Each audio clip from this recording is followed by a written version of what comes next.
Calculus and its applications differential equations கோர்ஸுக்கு உங்களை மீண்டும் வரவேற்கிறேன். இன்னைக்கு கோர்ஸ்ல நம்ம எந்த ஒரு விஷயத்துல இருந்து ஆரம்பிக்க போறோம் அப்படின்னு பார்த்துட்டீங்கன்னா solution of a differential equation அப்படின்னா என்னங்கிறதுல இருந்தா நம்ம இன்னைக்கு துவங்க போறோம். இப்போ சொல்யூஷன் அப்படிங்கிறது என்னன்னா ஒரு பர்டிகுலர் ஃபங்க்ஷன் ப்ராப்பரான ஒரு டெஃபினேஷனை கொடுத்துட்டு அதுக்கப்புறம் அது என்னங்கிறது நம்ம பார்ப்போம். a function h of x இத நம்ம சொல்யூஷன் சொல்லணும்னா it's a solution of இப்போ நமக்கு இந்த ஒரு ஃபார்மேட்ல நம்ம கன்சிடர் பண்ணியிருந்தோம். இந்த ஃபார்மேட்ல இருந்தாலும் சரி அல்லது y prime is equal to some function of x comma y இந்த ஃபார்மேட்ல இருந்தாலும் சரி இதோடைய solution on some open interval a less than x less than b இது சொல்லணும் அப்படின்னா இந்த h of x இந்த ஒரு ஃபங்க்ஷன் இந்த இன்டர்வல்ல ஒரு வெல் டிஃபைன்ட் ஃபங்க்ஷனா இருக்கணும் அண்ட் இத நம்மனால டிஃபரன்ஷியேட் பண்ண முடியணும். as differentiable throughout the interval and is such that the equation becomes an identity if y and y prime are replaced with h and h prime respectively. இப்படி இருக்கக்கூடிய இப்படி இந்த conditions எல்லாம் சாட்டிஸ்ஃபை ஆச்சு அப்படிங்கிற பட்சத்துல தான் இதை நம்ம சொல்யூஷன் அப்படின்னு நம்ம சொல்றோம். இப்போ the curve of h அந்த hங்கிற ஃபங்க்ஷனுடைய கர்வ் வரைஞ்சீங்க அப்படின்னா அதை நம்ம சொல்யூஷன் கர்வ் அப்படின்னு நம்ம சொல்றோம்.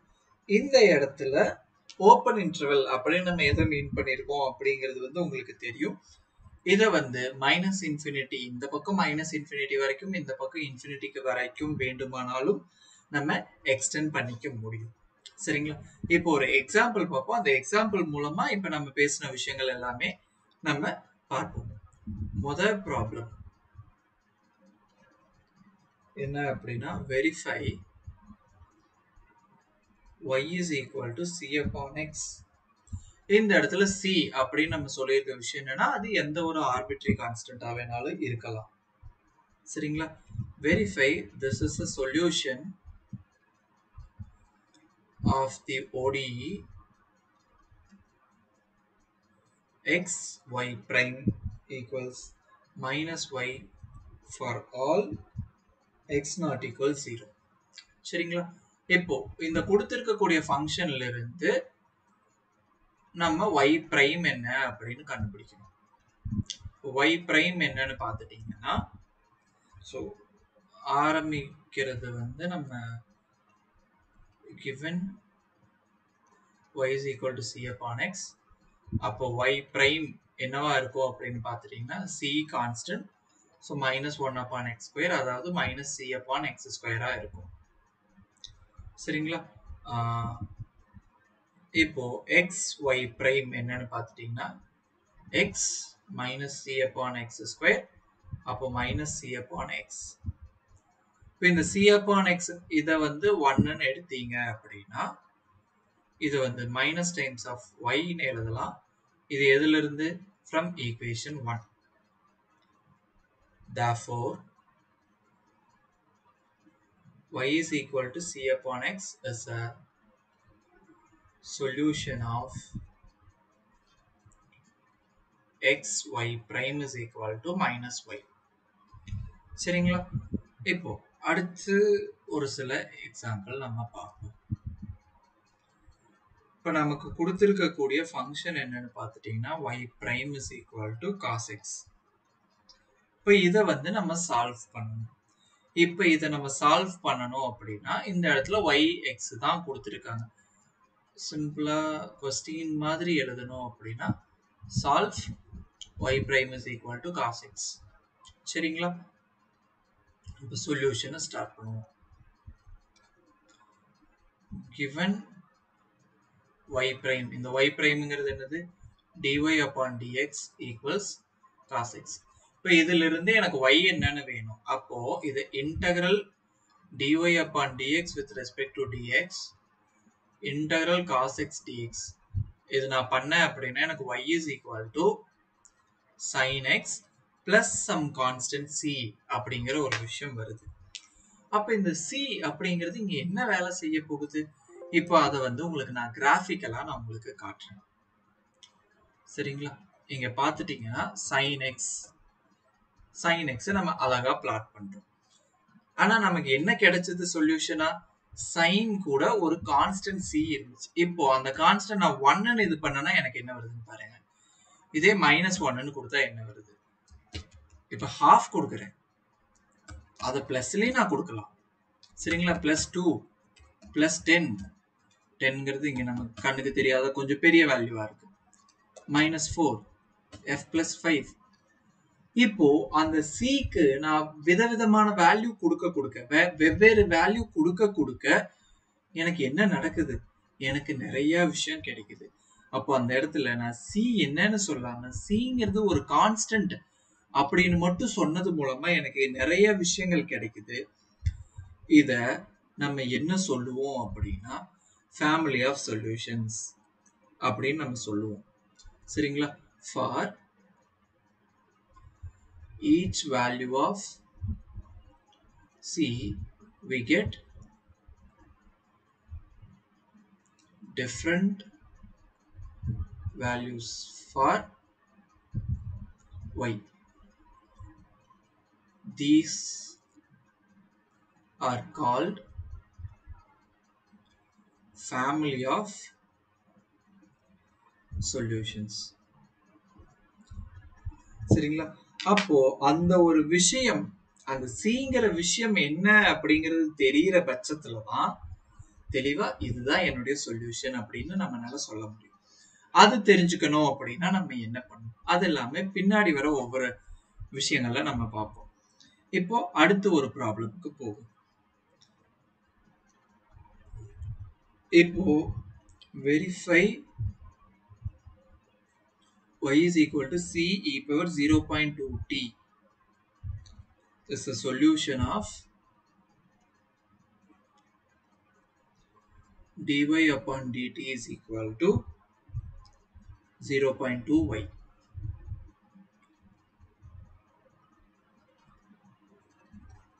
இப்போ இந்த ஒரு விஷயம் பார்த்துட்டீங்கன்னா உங்களுக்கு என்னது y கொடுத்திருந்திருக்காங்க இதுல. So y is equal to c e power 0.2t. சரிங்களா? இதுல இருந்து dy upon dt என்னன்னு கண்டுபிடிச்சிட்டீங்கன்னா c constant e power 0.2t differentiate பண்ணும்போது e power 0.2t இது கூட 0.2 மல்டிப்ளை பண்ணணும். சரிங்களா? இப்போ பண்ணீங்கன்னா c multiplied with 0.2 e power 0.2t. இப்போ இதுல 0.2 தனியா எடுத்துட்டீங்கன்னா c e power 0.2t இதுதான் நம்மளுடைய y வேல்யூ. சரிங்களா? இப்போ டைரக்டா கிடைச்சது. இல்ல ஜஸ்ட் y வந்து நான் டிஃபரன்ஷியேட் பண்றேன் with respect to t அப்படின்னு நான் சொல்லிட்டாலே எனக்கு கிடைக்கக்கூடியது இந்த ஒரு விஷயம் தான். அப்போ சாதாரணமா கால்குலஸ்ல நம்ம டிஃபரன்சியேஷன் ஐடியால வந்து ஃபைண்ட் தி டெரிவேட்டிவ் அப்படின்னு கேட்டா நம்ம பண்ணக்கூடிய ஒரு விஷயம் இந்த இடத்துல ஒரு டிஃபரன்ஷியல் ஈக்குவேஷனுக்கு வழிவகுத்திருக்கு. சரிங்களா? அப்போ இந்த ஒரு ODE இந்த ஒரு டிஃபரன்ஷியல் ஈக்குவேஷன் எந்த மாதிரியான ஒரு ஃபார்மேட்ல இருக்குன்னா dy upon dt அப்படிங்கிறது some ky அப்படிங்கிற ஒரு ஃபார்மேட்ல இருக்கு. இதோடைய சொல்யூஷன் என்னன்னு நீங்க கண்டுபிடிச்சீங்கன்னா some constant times of e power kt. இதுதான் வந்து நமக்கு சொல்யூஷனா வரப்போகுது. இப்போ இது வெறும் ஒரு சொல்யூஷன் மட்டும் கிடையாது, ஒரு ஸ்மால் ஏரியா எடுத்திருக்கீங்க, ஒரு ஸ்மால் பாப்புலேஷன் இருக்கக்கூடிய ஒரு ஏரியா எடுத்திருக்கீங்க அப்படின்னா அந்த ஏரியாவுடைய பாப்புலேஷன் growth எப்படி இருக்கு அப்படின்னு ஸ்டடி பண்ணக்கூடிய பாப்புலேஷன் மாடலுடைய ஈக்குவேஷன் தான் இந்த ஒரு விஷயம். இதுக்கு பின்னாடி இருக்கக்கூடிய கவர்னிங் லா என்ன அப்படின்னு பார்த்துட்டீங்கன்னா, rate of change in population is directly proportional to the population. இந்த ஒரு விஷயம் தான். அந்த ஒரு இனம், பாப்புலேஷன்ங்கிற ஒரு இனம் பெருகிக்கிட்டே போகுதா அழிஞ்சுக்கிட்டே போகுதா அப்படிங்கிறதுமே அங்க இருக்கக்கூடிய பாப்புலேஷனை பொறுத்து தான் முடிவாக போகுது. சரிங்களா? அது வளரக்கூடிய இனமா இல்ல அழியக்கூடிய இனமா அப்படிங்கிறது எதை பேஸ் பண்ணி முடிவாகும் அப்படின்னு பார்த்துட்டீங்கன்னா உங்களுடைய இந்த கே வேல்யூ தான். சரிங்களா? அது எப்படி இதை பேஸ் பண்ணி முடிவாகுது அப்படிங்கறத இப்ப நான் சொல்றேன். வாங்க, இப்ப நம்ம பார்த்த ஈக்குவேஷன் என்ன? e constant multiplied with e power 0.2t. சரிங்களா? நம்ம அந்த ஒரு விஷயத்துக்கே போவோம். ஸோ இந்த ஒரு f of x நமக்கு இப்ப வேண்டியதில்லை.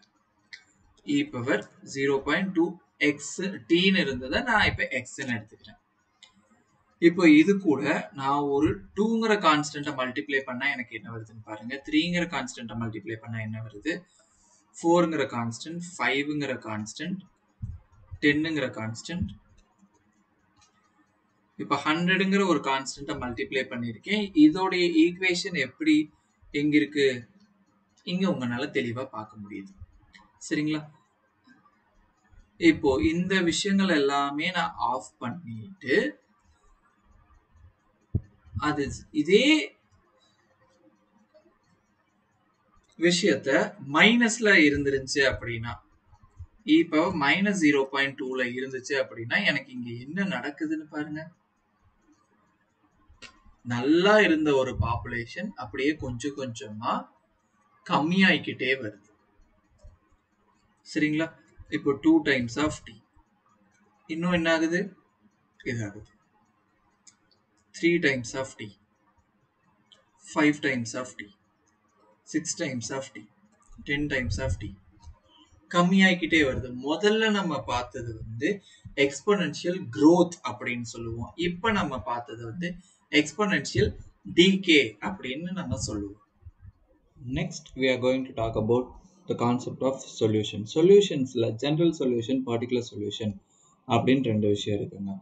இந்த ஜெனரல் சொல்யூஷன் அப்படிங்கிறது என்னன்னு பார்த்துட்டீங்கன்னா, நம்ம இதுக்கு முன்னாடியான விஷயங்கள்ல ஒரு விஷயத்த கொடுத்துட்டு, அதாவது ஒரு y கொடுத்துட்டு ஒரு ஈக்குவேஷனை கொடுத்து செக் பண்ணுங்க அப்படிங்கிற மாதிரி சொன்னாங்கன்னா, இந்த yல வந்து உங்களுக்கு c அப்படிங்கிற ஒரு கான்ஸ்டன்ட் இன்வால்வ் ஆகுது பார்த்தீங்களா? அங்க cக்கு நீங்க டிஃப்ரெண்ட் வேல்யூ கொடுக்கும்போது நமக்கு என்ன நடக்குது? நமக்கு ஃபேமிலி ஆஃப் சொல்யூஷன்ஸ் கிடைக்குது. அப்போ அந்த ஃபேமிலி ஆஃப் சொல்யூஷன்ஸை நம்ம ஒரே ஈக்குவேஷனை யூஸ் பண்ணி ரெப்ரசென்ட் பண்றோம். அந்த ஈக்குவேஷனுக்கு பேர் தான் வந்து ஜெனரல் சொல்யூஷன். சரிங்களா? ஏதோ ஒரு ஆர்பிட்ரரி கான்ஸ்டன்ட் உள்ள இன்வால்வ் ஆகுது அப்படின்னாலே அதுக்கு பேர் வந்து ஜெனரல் சொல்யூஷன். அந்த ஒரு ஆர்பிட்ரரி கான்ஸ்டன்ட்டுக்கு ஒரு பர்டிகுலர் வேல்யூ நீங்க கொடுத்து நீங்க கண்டுபிடிக்கக்கூடிய சொல்யூஷனுக்கு பேர் வந்து பர்டிகுலர் சொல்யூஷன். இதுக்கு அடுத்தது நம்ம என்ன பார்க்க போறோம் அப்படின்னா இனிஷியல் வேல்யூ ப்ராப்ளம். இந்த இனிஷியல் வேல்யூ ப்ராப்ளம் அப்படிங்கிறது என்னன்னா, உங்களுடைய அந்த சி இருக்கு பார்த்தீங்களா, ஆர்பிட்ரரி கான்ஸ்டன்ட் சின்னு ஒரு விஷயம் உள்ள இன்வால்வ் ஆகுதுல்ல, அதை கண்டுபிடிக்கிறதுக்கு யூஸ்ஃபுல்லா இருக்கும். இப்போ இந்த இதை பொறுத்த வரைக்கும் இனிஷியல் வேல்யூ ப்ராப்ளம் அப்படிங்கிறத பொறுத்த வரைக்கும் நமக்கு ஒரு டிஃபரன்ஷியல் ஈக்குவேஷன் கொடுத்துருந்துருப்பாங்க. அது கூட ஒரு இனிஷியல் கண்டிஷன் ஒரு விஷயம் கொடுத்துருந்துருப்பாங்க. இனிஷியல் கண்டிஷனை ஜென்ரலா எந்த மாதிரி நம்ம டினோட் பண்ணுவோம் அப்படின்னா y of x naught is equal to y naught. இப்போ நம்ம ஃபர்ஸ்ட் ஆர்டர் ஈக்குவேஷன்ஸ் பத்தி பேசிட்டு இருக்கோம் அப்படிங்கிறங்காட்டி ஃபர்ஸ்ட் ஆர்டர் ஈக்குவேஷனுக்கான விஷயங்கள் நான் சொல்லிக்கிட்டு இருக்கேன். அப்போ எக்ஸ்பிளிசிட்டா ஒரு இனிஷியல் வேல்யூ ப்ராப்ளம் இதை அப்ரிவேட் பண்ணோம் அப்படின்னா ஐவிபி அப்படின்னு நம்ம எழுதுவோம். ஒரு ஐவிபி ஃபர்ஸ்ட் ஆர்டர் ஐவிபி எந்த மாதிரி இருக்கும்னு பார்த்துட்டீங்கன்னா, y prime is some function of x and y, அது கூட இப்படி ஒரு கண்டிஷன் நம்ம கொடுத்துருந்துருப்பாங்க. இதைத்தான் வந்து நம்ம இனிஷியல் வேல்யூ ப்ராப்ளம் அப்படின்னு நம்ம சொல்றோம். இப்போ ஒரு இனிஷியல் வேல்யூ ப்ராப்ளம் எப்படி சால்வ் பண்றது வாங்க பார்க்கலாம்.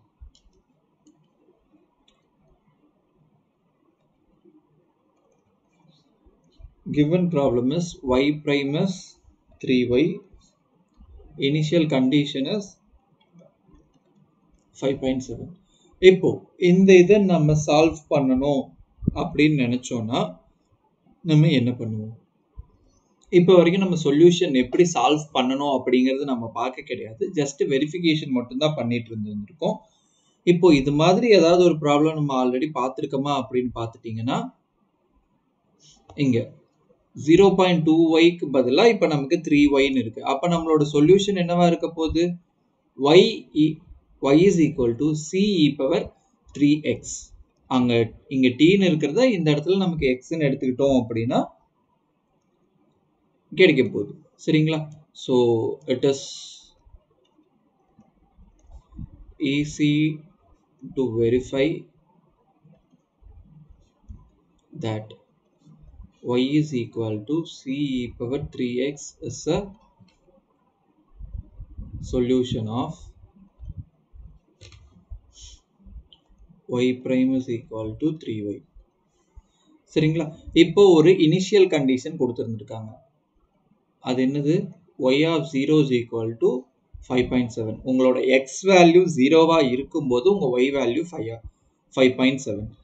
இதை வந்து சொல்யூஷன்ல சப்ஸ்டிட்யூட் பண்ணீங்கன்னா, அதாவது இதுதான் நம்ம சொல்யூஷன். இதை 1ன்னு வச்சுக்கிட்டு அதுல இது நீங்க சப்ஸ்டிட்யூட் பண்ணீங்க அப்படின்னா y வேல்யூ வந்து 5.7 c e power 3 multiplied with 0. ஆனா xக்கு 0ன்னு கொடுக்கும்போது yக்கு 5.7. இப்போ இதுல இருந்து நமக்கு என்ன தெரியுதுன்னு பார்த்துட்டீங்கன்னா 5.7 is equal to c because e power 0ங்கிறது வந்து நமக்கு 1. அப்ப c யோட வேல்யூ என்னன்னு கிடைச்சிருக்கு? 5.7. Hence y is equal to 5.7 times of e power 3x is a solution of given IVP. சரிங்களா? இப்போ நம்ம மாடலிங் சம்பந்தமான ஒரு ப்ராப்ளம் நம்ம பார்ப்போம். சரிங்களா? So problem on modelling.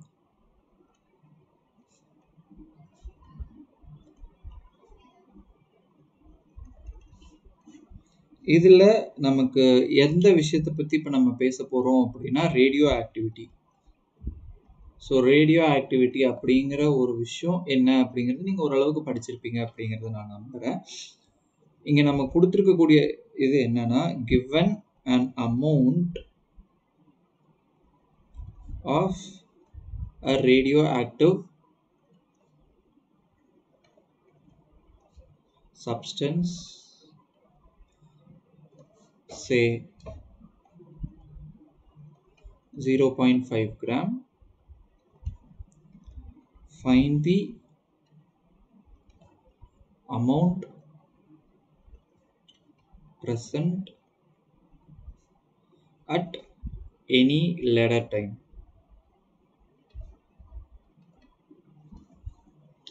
Radio active substance அப்படின்னாலே இப்போ என்ன இருக்கோ அது கொஞ்சம் கொஞ்சமா கம்மியாகிக்கிட்டே போகும் அப்படிங்கிற ஒரு சயின்டிஃபிக்கான ஃபேக்ட் வந்து நமக்கு தெரிஞ்ச விஷயம் தான். இப்போ அது எதை பேஸ் பண்ணி கம்மியாகிக்கிட்டே போகுது, இது நம்ம எப்படி கண்டுபிடிக்க போறோம்? அதாவது amount present at any time. இப்போதைக்கு உங்ககிட்ட 0.5 கிராமா இருக்கிறது 1 நிமிஷம் கழிச்சு எவ்வளவா இருக்கு, 1 மணி நேரம் கழிச்சு எவ்வளவா இருக்கு, 1 இயர் கழிச்சு எவ்வளவா இருக்கு, இந்த மாதிரி எது கேட்டாங்க அப்படின்னாலும் அது எவ்வளவு இருக்கும் அப்படிங்கிறத நம்ம சொல்லணும் அப்படிங்கிறது தான் வந்து இந்த ப்ராப்ளம்ல நமக்கு கொடுத்துருந்துருக்காங்க. இதை வந்து நம்ம என்ன பண்ண போறோம்? ஸோ இப்போ பிசிக்கல் எக்ஸ்பெரிமெண்ட் படி பார்த்தீங்க அப்படின்னா இங்க நமக்கு என்ன நடக்கும்னா அந்த ரேடியோ ஆக்டிவ் சப்ஸ்டன்ஸ் வந்து டீகே ஆகிக்கிட்டே இருக்க போகுது. சரிங்களா? இப்போ இதை வந்து அடுத்து நம்ம இப்போ முதல் ஸ்டெப் இதுக்கு என்ன பண்ணணும்னா setting up a mathematical model.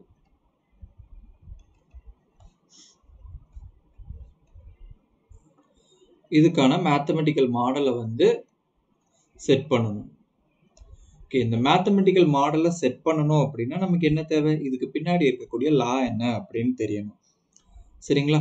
அது என்னன்னு பார்த்துட்டீங்கன்னா time rate of change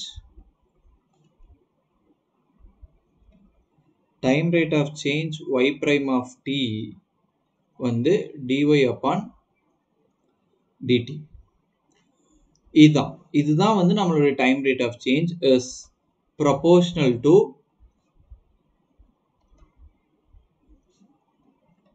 y of t where y of t ன்னு நம்ம எதை denote பண்ணியிருந்திருக்கோம்? is the amount of the substance at any time t. Amount of radioactive substance at any time t.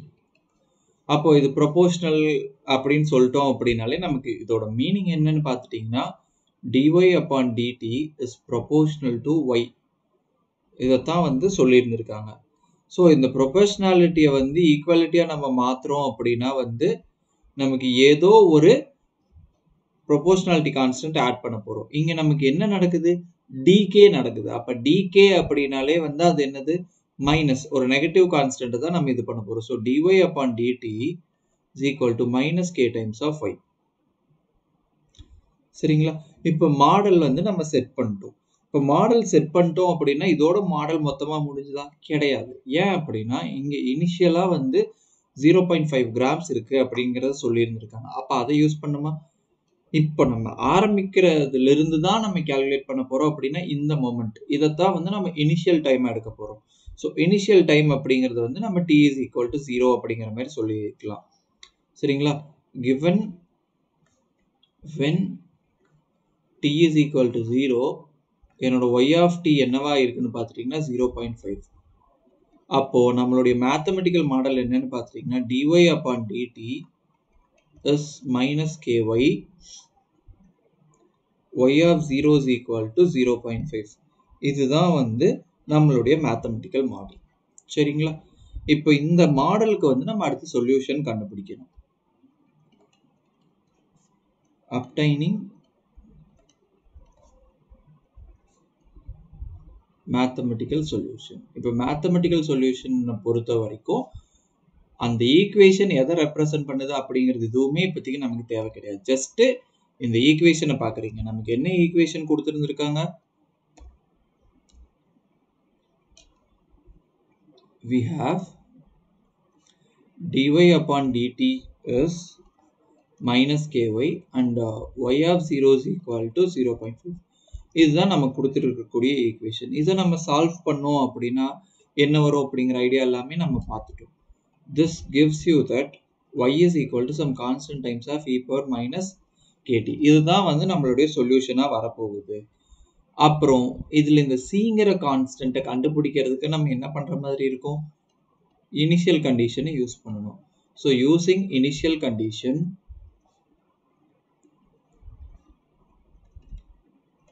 we get c is equal to 0.5. அதன் மூலம் நம்ம என்ன சொல்லிடலாம்? y is equal to 0.5 e power minus kt அப்படின்னு சொல்லிடலாம். where k is some positive quantity. ஏன் அப்படின்னா இங்க dk நடக்குது அப்படிங்கிறங்காட்டி தான் வந்து நம்ம மைனஸ் அப்படிங்கிற ஒரு விஷயத்தையே இன்ட்ரடியூஸ் பண்ணோம். அது வந்து ஒரு நெகட்டிவ் குவான்டிட்டியா இருக்கணும். அப்ப நெகட்டிவ் குவான்டிட்டியா இருக்கணும்னா k வந்து ஒரு பாசிட்டிவ் குவான்டிட்டியா சூஸ் பண்ணீங்கன்னா தான் உங்க மைனஸ் k வந்து நெகட்டிவ் குவான்டிட்டியா இருக்கும். சரிங்களா? இப்போ இந்த விஷயத்த வந்து நம்ம கண்டுபிடிச்சிட்டோம். இப்போ இதுல இருந்து நம்ம இன்டர்ப்ரெட் பண்ண வேண்டிய விஷயம், மேத்தமெட்டிக்கல் சொல்யூஷன் கண்டுபிடிச்சிட்டோம். அதுல இருந்து இன்டர்பிரேஷன் சொல்லணும் இல்லைங்க? ஸோ அந்த இன்டர்பிரேஷன் வந்து என்னவா இருக்க போகுது?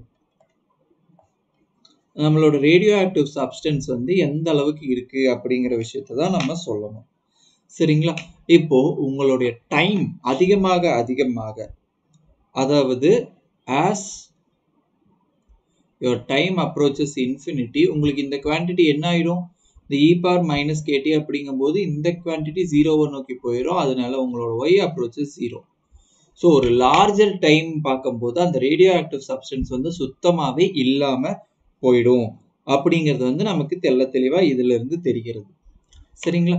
இப்போ இதே விஷயத்த நம்ம கிராஃப் போட்டு பார்க்கணும் அப்படின்னா அந்த கேக்கு வந்து ஏதாவது ஒரு ஸ்பெசிபிக் வேல்யூ கொடுத்து நம்ம கிராஃபிக்கலா செக் பண்ணணும் அப்படின்னு நினைச்சோம்னா நமக்கு என்ன நடக்க போகுதுங்கிறத இப்போ பார்ப்போம். இப்போ நமக்கு என்ன இருக்கு? 0.5 e power மைனஸ் கேட்டின்னு இருக்குங்களா? இப்போ கேக்கு வந்து நம்ம ஒரு வேல்யூ 2 இல்லை 2ங்கிற மாதிரி கொடுத்துப்போம். ஸோ 2x 2tன்னு இருக்கிறது நமக்கு. பட் ஸ்டில் நம்ம இங்க பேசுறது வந்து பாசிட்டிவ், இங்க கிராஃபா ரெப்ரசன்ட் பண்றதுக்கு இந்த விஷயத்தை யூஸ் பண்ணிக்கிறோம். இங்க பார்த்துட்டீங்கன்னா நமக்கு t is equal to 0ங்கிற டைம்ல இருந்தா நம்ம ஸ்டார்ட் பண்றோம். இதுதான்.